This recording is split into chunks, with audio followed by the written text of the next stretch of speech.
Hey, this is Colin. Thanks for clicking, and hopefully what I'm about to tell you will bring a ton of value to you and your investments. Most experts agree that 2020 is set to usher in a new decade of volatility in the stock market. What we just experienced in 2019 is often referred to as a melt up in market prices, and that's simply a term that pundits use to describe the last phase of a market cycle and is usually, but not always, followed by a severe down dip in prices. Now pair this melt up with a contentious election year at home and numerous geopolitical time bombs abroad, and it's not hard to imagine that 2020 and the years to follow will be a turbulent ride for investors.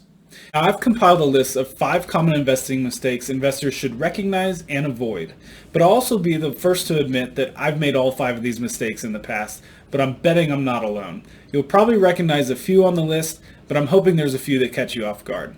Now, luckily for us, a rising tide lifts all ships, and we've been able to make a few mistakes in our investments in the past decade of stock market growth and gotten away with it. However, there's an economic storm looming on the horizon, and investors will no longer be able to afford to make these mistakes. Those who take preemptive action will be rewarded. Those who cannot adapt to the new conditions will not be able to weather the storm. Now, this article will help you recognize these mistakes and be better prepared for the coming downturn.